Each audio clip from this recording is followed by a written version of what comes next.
Welcome back to the channel. Thank you so much for checking out this video.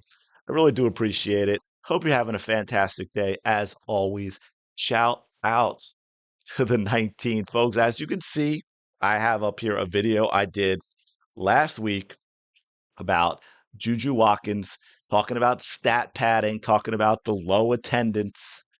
Uh, I, of course, was in no way going after Juju, although I had some of that in the comments saying I was. It wasn't about Juju at all, really. It's about this environment that's been created, as we've talked about before, and I'm sure many of you have seen, this anti-Caitlin Clark environment where they are so desperate to get an approved player that they can say is better than Caitlin Clark and that is more popular than Caitlin Clark so that they can replace Caitlin Clark. That is what all this is about. And the reason you have this stat padding, and what I meant by that at the time was leaving Juju in games that are long ago decided in order to rack up points because they desperately, desperately want Juju Watkins to break Caitlin Clark's scoring record. They know Paige isn't going to do it.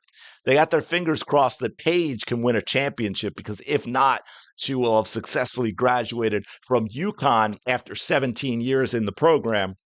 Or maybe it just feels like she's been at UConn for 17 years without a title, and that's not going to be handled well by those who keep saying, oh, well, we're going to dismiss everything Caitlin Clark is as a player because she didn't win a college title at Iowa.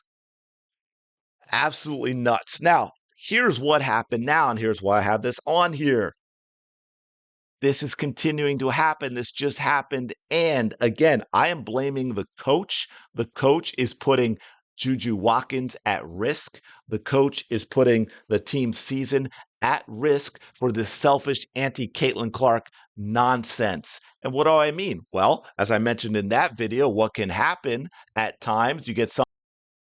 And just by the way, so you know, this game was 88-30. I think it was, what, 23-6 after the first, and then 17-6 in the second. So I think it was 40-12 at half. Let me just check this real quick to show you.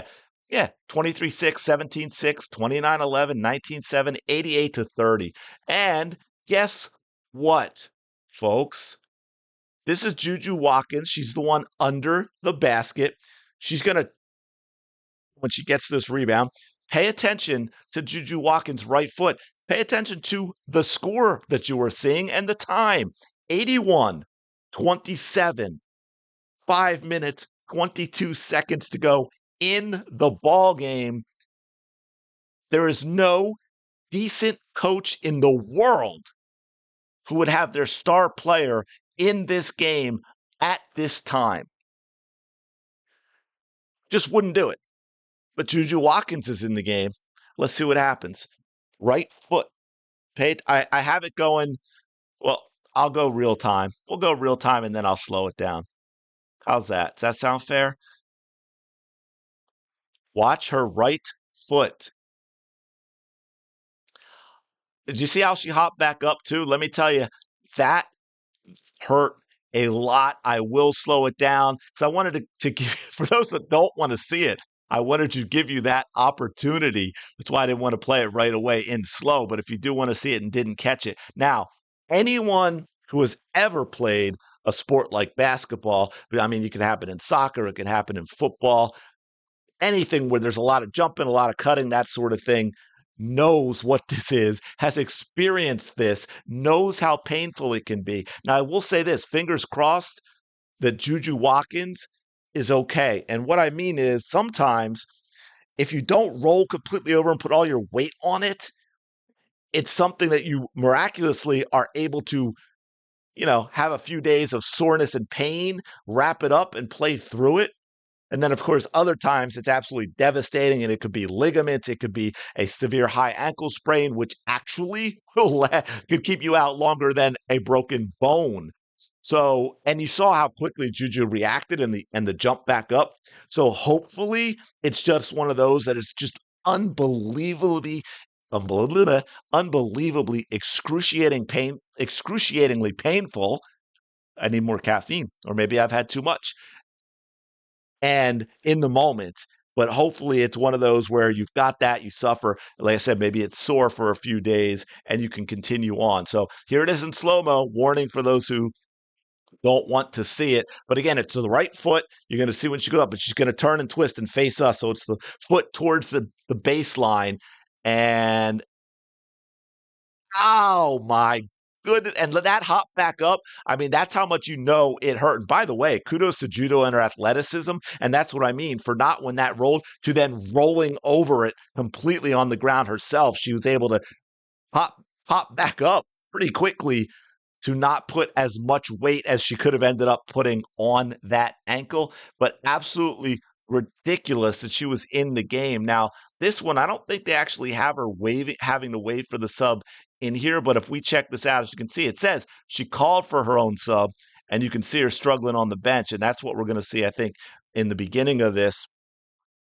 But I mean, yeah, they got to kind of, yeah, but that, yeah, and I get it. Been there, Juju. I know how much that hurts. Anyone who's played knows how much that hurts. And like I said, hopefully she's okay. But to me, and we go, again, we'll go look at this, right? 88-30, 23-6 in the first quarter. But Juju Watkins played 32 of the 40 minutes. She played 80% of the game. She took 18 shots. By far most teams didn't actually shoot well. 7 to 18, 1 to 6 for 3. She got her points in the line, as you can see, 11 to 12 from the line. So she was active in getting to the basket and getting calls. But, and I'll say, this could be any player on any team that is the absolute star player, and I'm saying the same thing. She should not have been in the game with 5 minutes to go and an 81-27 lead. There's absolutely insane. The only reason you are doing that, the only reason is to chase individual stats. And to me, that is disgusting that a coach would do something like this. There is absolutely no reason whatsoever for a coach to have Juju Watkins in the game in this situation. And that, for those who thought I was going after Juju, no, that is the point I was making in that other video. And you're seeing now it's a pattern. And it wasn't just this. I mean, I think I skipped a game where it was kind of the same thing. So the numbers, we're racking up numbers in games where Juju shouldn't be in, and what do you end up doing? You're risking your season. You're risking Juju Watkins' career. Like if you're talking about her getting the record and want her to get the record, if she did serious damage to her ankle and she misses 2 months, I'd say you're hurting her chances of getting a career record. You don't go get records like that and have a lot of injury time. You just simply don't. And by the way, you're also selfishly hurting everyone else on the team by one, not giving players more time off the bench that may never get time otherwise. And two, you're putting their entire season at risk because they have no shot at an NCAA title without Juju Watkins. Absolute disgusting behavior by the coach, but I'm going to leave it there. Thanks so much for checking out this video. I really do appreciate it. If you would be so kind as to take a moment, tap, smash, click, whatever, the like button and the subscribe button. I really appreciate it. Let me know your thoughts in the comments below. What do you think about this? It's a pattern. This wasn't just one game, and it just seems to be so much to the extreme, right? We're not talking about a 15-point game or a 20-point game against a team that you're beating really, you're beating, but is a team that could beat you, right? Like this isn't the Indiana Fever, up 15 against Dallas with 7 minutes to go or something where, yeah, you probably still have your starters in the game. Maybe not all of them, but you've got starters because it is still a game that can change fast. 81-27 with 5 minutes to go is not changing. We all know that. Absolutely insane. Let me know your thoughts, and I will talk to you later.